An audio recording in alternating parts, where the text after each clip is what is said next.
was asked to speak today on the excesses of the Financial Conduct Authority, the FCA, which means there is no risk that I will run out of things to talk about. I know today you've already spoken a little bit myself, and I imagine we'll speak further about the law, including our common law tradition and the role of judges.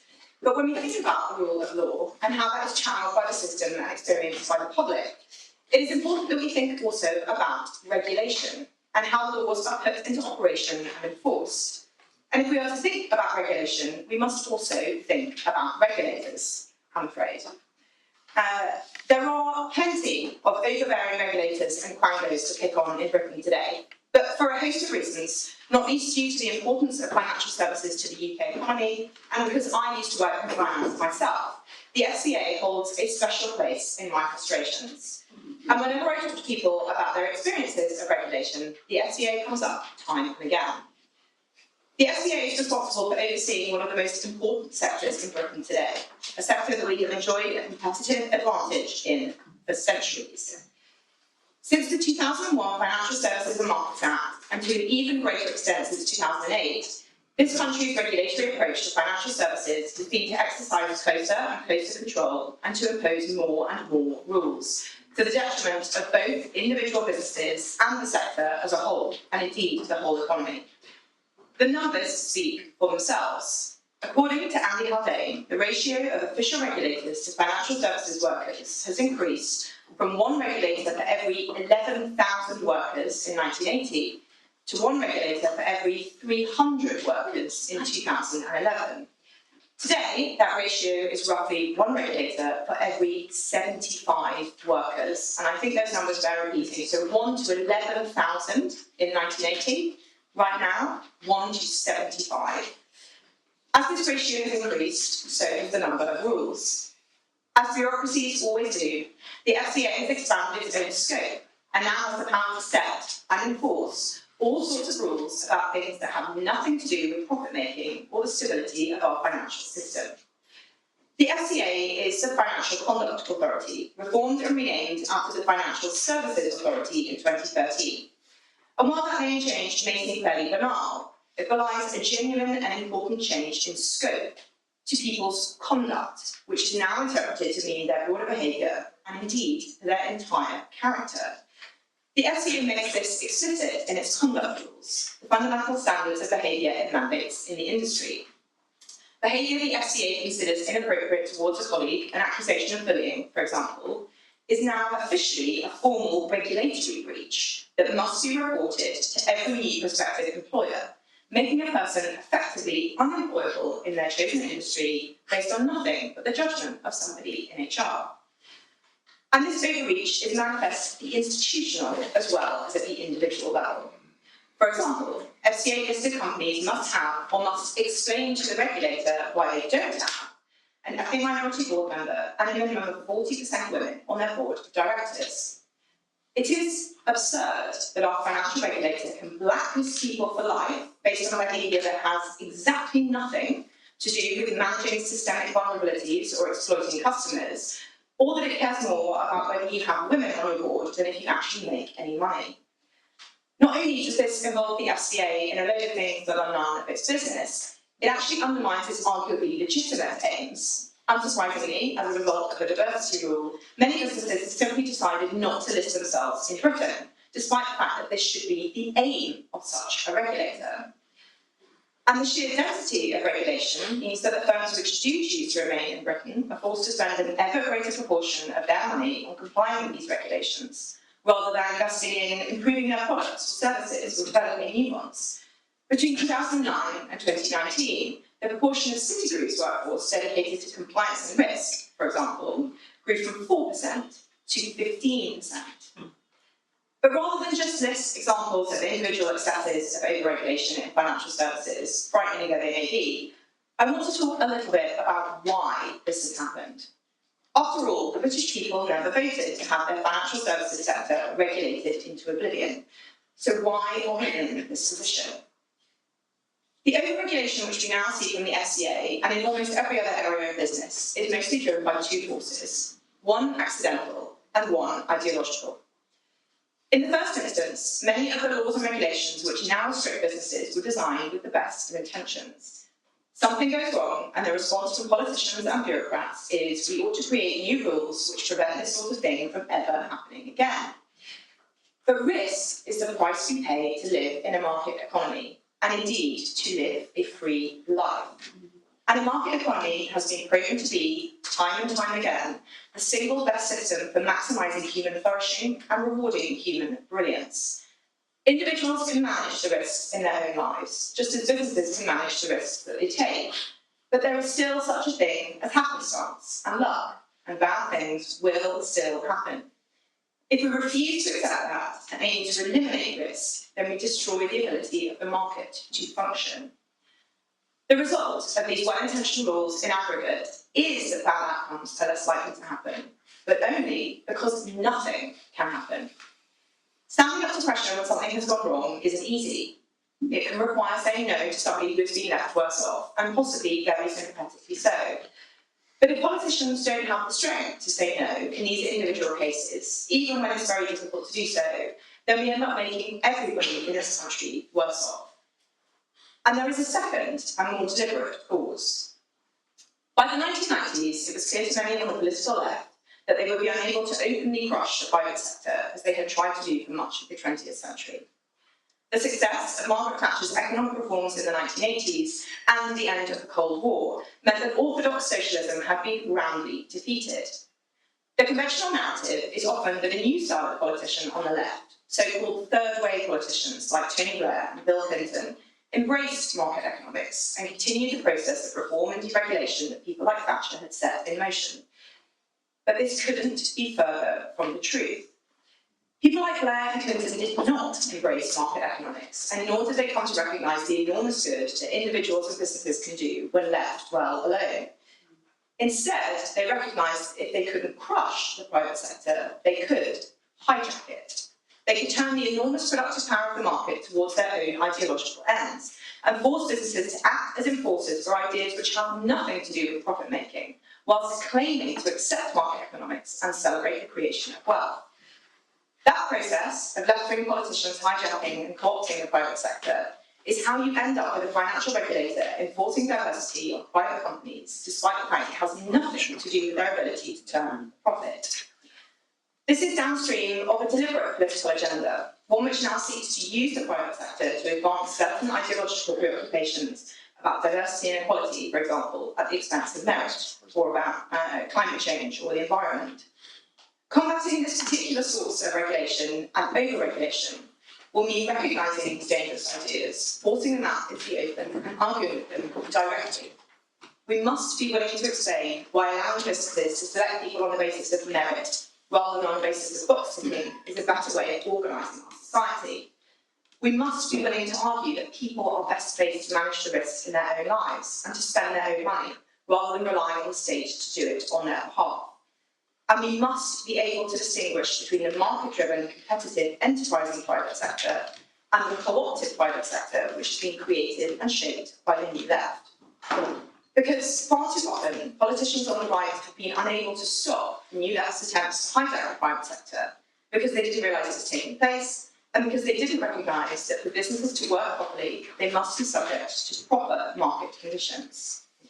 As Margaret Thatcher said herself in 1994 at a speech in India, her philosophy was not one which venerated the private sector or business in the abstract. It was, to quote the great lady, about creating a framework within which individuals and firms can compete on fair terms to the benefit of the customer and the nation. In other words, it was about the power of the market and the competition within that market. The market economy is exceptionally good at providing or inventing goods and services that people want at a price that they're willing to pay. If individual businesses are allowed to fulfil that function and are good enough to succeed against their competitors, then they can create jobs, invest in coming up with new goods and services, or improve their existing offering. The net result is that we get to live in a country where people have more money, more choice over how to spend it, better goods and services, and an ever higher quality of life. This simple premise is what made Britain so successful for so long. But when politicians try to use the market economy as a tool to achieve other aims, either through primary law or through regulators and bureaucrats, the market will be incapable of fulfilling its original function, The net result is that people end up with fewer job opportunities, less money to spend, less choice about how to spend it, and, in the end, a lower quality of life. Our opponent may not be orthodox socialism anymore, but the approach to the New Left is just as dangerous and is in some ways harder to fight because it hides itself behind and within institutions and ideas that British people rightly instinctively trust. But I know that the fight can be won, just as Margaret Thatcher won the fight against the more ostentatious examples of orthodox socialism. We can and we must, because the British people are still the best in the world and their brilliance has been stifled for far too long. Thank you very much.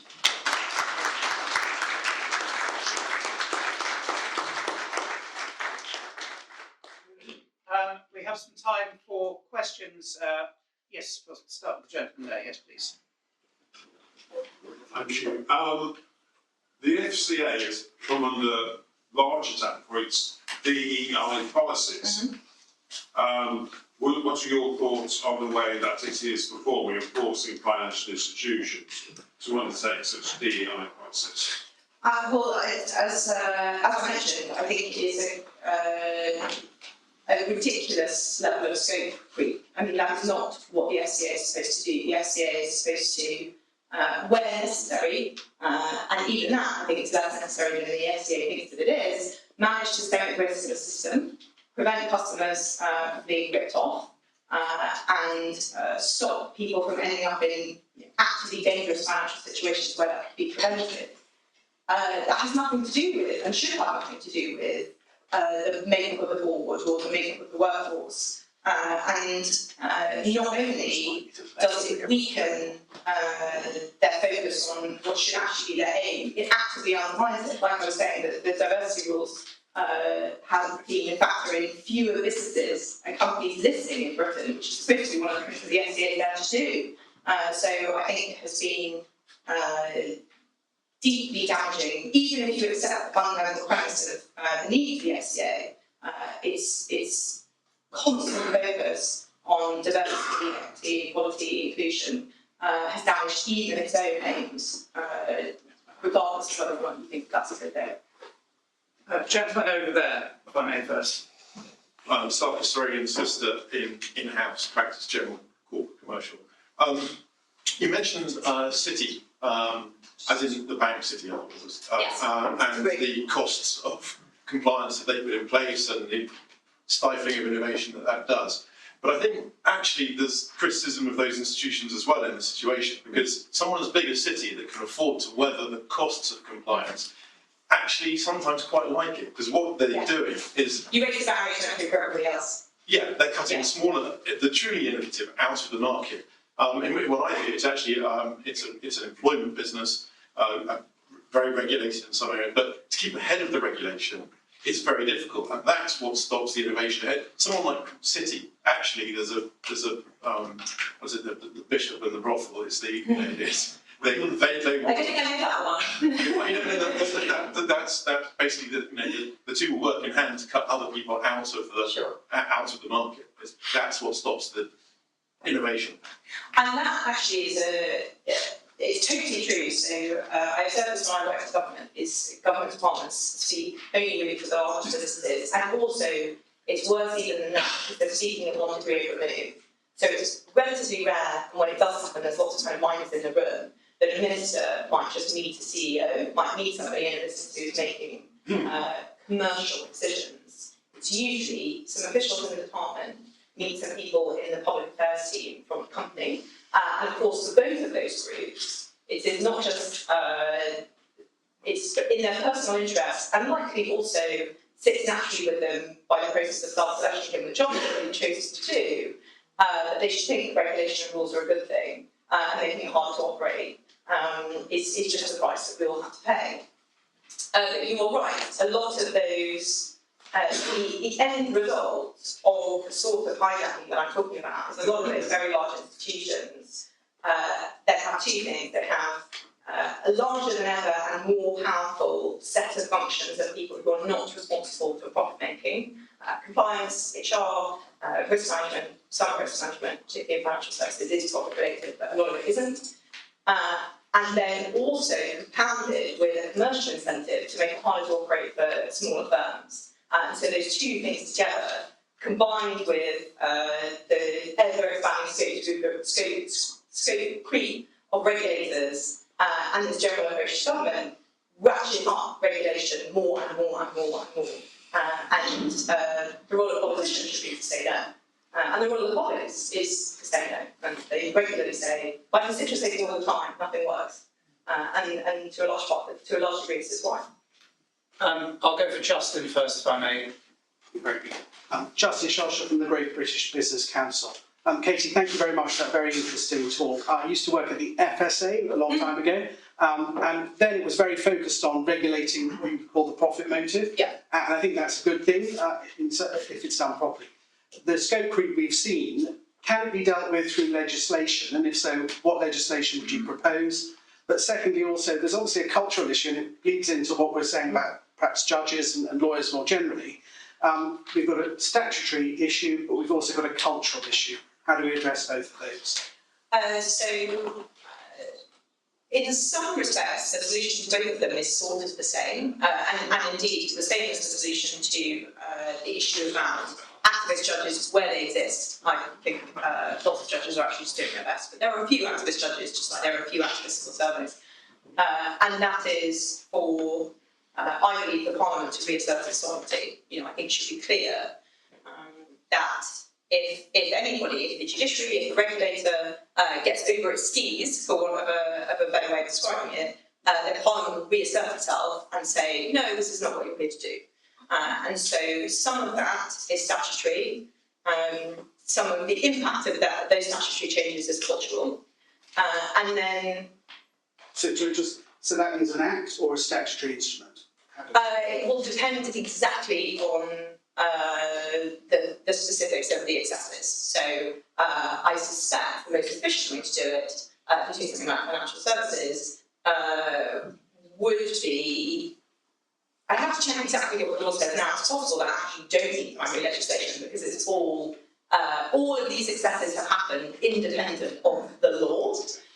So I suspect a series of, it might not even be statutory instruments. It's possible that so the Treasury, it's for the Chancellor to get in the head of the FCA and say, stop talking about all of this rubbish. This is not what we're here for. But if there are certain rules that now have a precedent problem in the way that they're interpreted, you could just change those. I think they're more likely to be statutory instruments than they are to be primary legislation. I think, which is a separate question, there are some overbearing capital requirements in financial services, and that is a primary legislation problem. But this specific regulated scope creep that we're talking about, I don't think you can deal with most of that without having said anything in the chair. I'll take Ollie, and I'll take the gentleman there, and then that gentleman. I think those will be my three. Yes, I'll take all three. Actually, I'll do them one by one. Ollie first. Great, thank you. Oliver Cooper, one other frustration that I have, maybe source of that corpus of illegitimate rules, is the area of law that I practice, which is international law. I'm probably the only member of the International Law Association that thinks that international law is, for lack of a more technical term, BS. But a lot of regulators will take either direct or indirect inspiration from international law, and without that being rooted out through potentially primary legislation, that's another instinct, another impetus towards those rules coming about without any democratic oversight. So what exactly can be done without that micromanagement, which I feel is going to be very difficult, sort of whack-a-mole, I think maybe legislatively, what mechanisms could we use to root out that source of inefficiency? So various different bits of that. Firstly, or different things to draw out. Firstly, the UK has, in some ways, it's sort of morally admirable, but in practice, an awful tendency to gold plate everything that comes to us from abroad. I mean, you sort of almost every financial services regulation was either heavily written by the Brits or made more onerous by the Brits, and a lot of what came from the EU, MiFID 1 and 2, has made life much more difficult in a way that I don't think has any benefit to customers whatsoever, other than to make things more expensive. But I think if you had cultural change in an organisation is difficult, to this gentleman's question as well. But I think if you had a couple of high-profile incidents where there there was that kind of overreach, and people were very obviously, and without wishing to be, you don't want to be cruel to people, but sort of publicly and embarrassingly corrected. I do think that actually the general machinery will get the message pretty quickly. But I think you need to combine that with a number of different things. Massive going down the regulator in general, which is far too large, which would also make it easier to make cultural change. The bigger your organisation, the harder it is to change the culture, and for it to be known in a regular sort of way. If you take the FCA as a specific example, that the Chancellor is regularly correcting anything that he or she thinks is without the scope of the regulator. And also, I think you would want to do that within a context of massively slimming down the number of bankers and regulators that you have, so that everybody understands what the power dynamic is here, and that power dynamic is being corrected after quite a bit of time going in operation. I mean, in the case of the Solicitors Regulation Authority, they lost some very high-profile cases recently, and the chief executive is gone. So they've got a new chief executive, so we'll see how that works out. Gentleman there, next. Alex Clark, the problem with the deep state gets more bureaucratic. With government agencies, they cannot be allowed to fail. And so if they cannot be allowed to fail, well then, if, and we all have to try and sort the problem out within the agency, why not get rid of it completely and start off with a completely new sheet and call it something different? You can do that. The challenge is, if you end up with all of the same people, it's not going to be any different anyway. So you have to make sure that if you are going to do that, that you have a very clear thesis and plan for exactly who you're going to hire, that they know that that's the reason, etc. But you have to, either you have to accept that you're just going to have to do that roughly once a decade, because all of these organisations sort of tend towards rot over time, or you have to come up with a different way of operating such that that isn't necessary. But yes, it's a totally legitimate possible solution to say this whole thing is rotten, it needs to be swept away, and we have to replace it with people who are new, and there are only so many people at the moment, of course you can train people up, who would be immediately qualified to take on those sorts of roles. Okay, the gentleman there was a lady over here who had a question. Yeah, yes. Well, hold on, I'll do this gentleman first and then you, man. Right, John McIntosh. I'm not a lawyer, I'm not a finance person either.